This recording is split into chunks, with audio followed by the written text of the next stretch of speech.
trabalhar com diversidade, eu era estagiário lá na Avon, em 2016, e eu falei, gente, eu quero já fazer alguma coisa, né? Como que eu vou fazer de fato? E aí o que eu aprendi na minha trajetória é que diversidade e inclusão faz parte da cultura de qualquer empresa. Então é um negócio um pouco mais profundo do que um simples processo que você acorda um dia e fala assim, oi, vou implementar diversidade. É diferente, você precisa mudar de fato como as pessoas pensam em todos os processos que elas têm no dia a dia, né? E isso está relacionado à cultura. E cultura é uma coisa que a gente não consegue mudar bottom-up. Não adianta o estagiário querer mudar a cultura de diversidade. A gente precisa trazer a liderança com a gente, né? E aí aqui eu tentei trazer para o prático algumas dicas que eu usei na minha trajetória de como trazer a liderança para perto de mim, né, quando não era uma liderança ainda, para de fato a gente fazer mudanças expressivas em diversidade e inclusão. Então a primeira coisa que eu coloquei aqui é dados e fatos, né? Então assim, como que a gente consegue? Hoje em dia tem muito estudo, muita coisa legal que ajuda a gente a embasar algo. Então quando a gente vai apresentar um projeto numa empresa, a gente sempre leva um racional, né? A gente constrói PPT e leva. Por que para a diversidade tem que ser diferente? A gente tem que falar, é um dever cívico e social. Também, talvez. Mas a gente pode levar dado. Então como que é o Brasil hoje?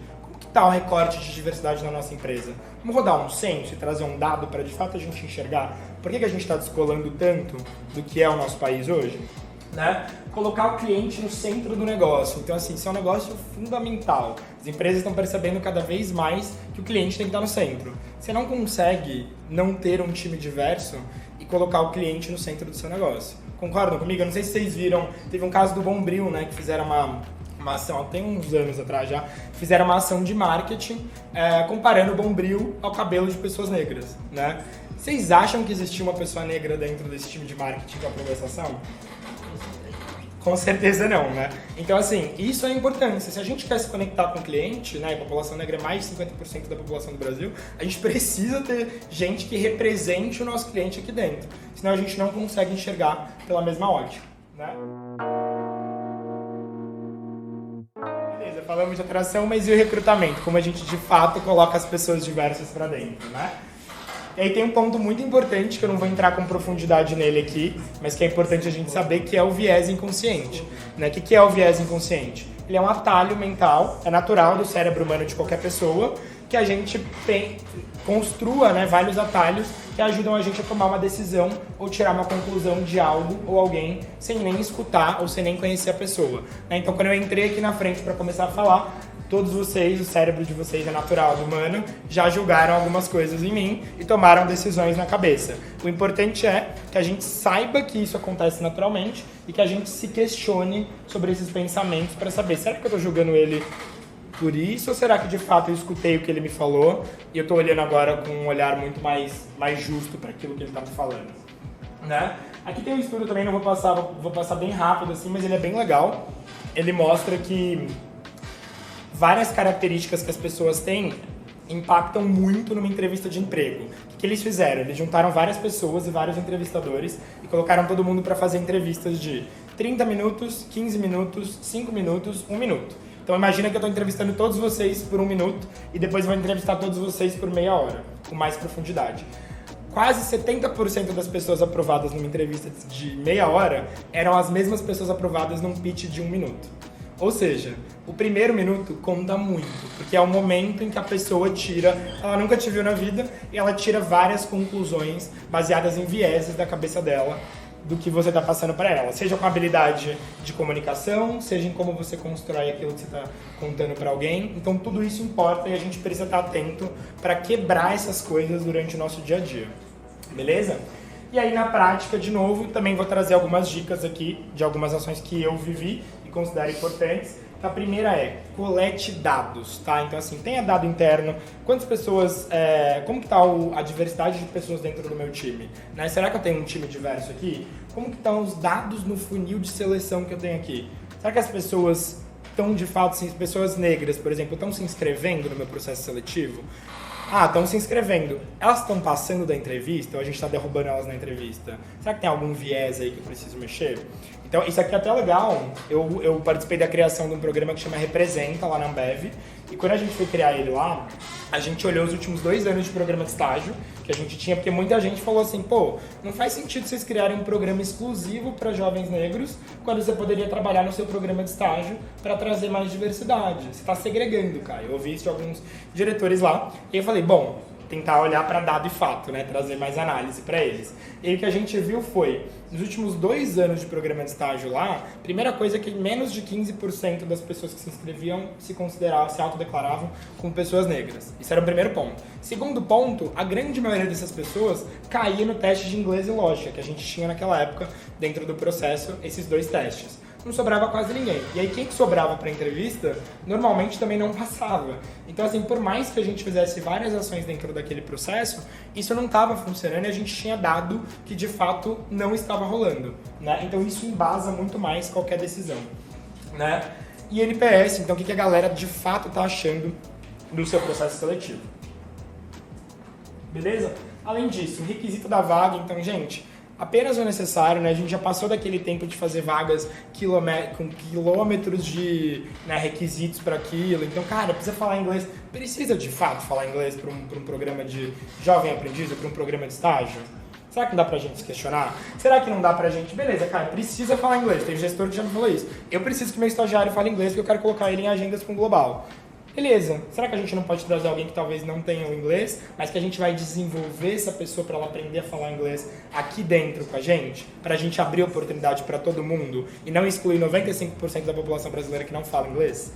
Né? Então é um lado para a gente se perguntar e questionar cada vez mais. Né? O seu anúncio está atraindo ou afastando as pessoas? Né? Será que a gente está tendo um anúncio com uma comunicação inclusiva, de fato? O que mais? Minimize os vieses da seleção, né? Aqui eu quero contar uma historinha bem rápida. Pode falar. Antes de você contar, conta um pouquinho pra gente do que você aconteceu esse processo para estágio, né, só em pessoas negras. O que foi diferente esse processo para pessoas negras? O que estava acontecendo e vocês identificaram lá como pontos que já eram excludentes no processo normal? Legal. A primeira coisa que a gente fez, na verdade, falando de processo seletivo, foi olhar para ele como um todo e revisitar quais eram os pontos excludentes dele no geral, assim. Então, tudo que a gente criou de processo para o Representa, que era o programa exclusivo para jovens negros lá da Ambev, a gente fez para o para o programa de estágio. Então, assim, a gente entendeu que a gente precisava tirar o inglês, né? Essa era uma briga homérica que a gente ia ter com algumas lideranças que, de fato, entendiam que o inglês era importante, mas com fato e dado a gente conseguiu e a gente derrubou para os dois. Então, tanto para o Representa quanto para o programa de estágio. E aí, outras coisas que a gente viu essas pessoas que estão entrando pelo Representa, beleza, elas vão passar pelo mesmo processo seletivo, porque elas têm um potencial igual a todas as outras pessoas, só que, de fato, a gente vai precisar se preocupar muito mais com o acolhimento e inclusão delas. Então, eu vou te contar alguns causos, tá? Teve uma pessoa um dia que, depois de, sei lá, uns 3 meses de estágio, ele me chamou, e o estágio era aqui, lá em São Paulo, no Itaim, e ele falou assim, eu tô passando por uma situação super difícil, eu não consigo ir com as pessoas da minha área pra nenhum happy hour ou ir almoçar. E eu me sinto mal, e eu tô devendo conta em casa agora, porque eu tô indo em happy hour toda semana, e eu não consigo pagar minhas contas, eu não sei como falar. Entendeu? E a gente não tinha essa visão, né? Porque a gente nunca tinha trazido pessoas que de fato não eram daquela realidade de Itaim, que podiam pagar um happy hour por semana ali, né? E aí a gente começou a aprender que não, a gente precisava de fato incluir essas pessoas no dia a dia, né? Outro caso, um gestor um dia me procurou, falou assim, Caio, queria muito desligar uma estagiária minha, que entrou pelo Representa, mas me falaram que eu preciso da sua validação e tal para conseguir desligar. E eu falei, não, primeiro que não, mas me conta a história pra gente entender junto, né? Cara, ela não abre a câmera em nenhuma reunião, ela não responde o WhatsApp na hora, demora super nas respostas, não tá entregando o que eu espero dela. Eu falei, beleza, vamos tentar entender com ela por que acontece isso, de fato? E aí a gente sentou.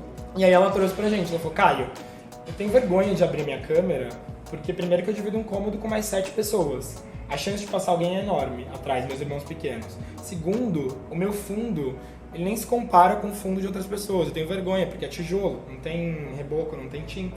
Eu tenho vergonha de abrir minha câmera, mas se há um problema eu posso tentar fazer isso. Eu não tenho internet para ficar 24 horas conectado. Eu uso 4G para entrar nas reuniões e tal, e a gente ainda nem tinha auxílio naquela época. Então eu não consigo responder o WhatsApp à noite, porque à noite eu não estou conectada no celular, estou fora do meu horário de trabalho.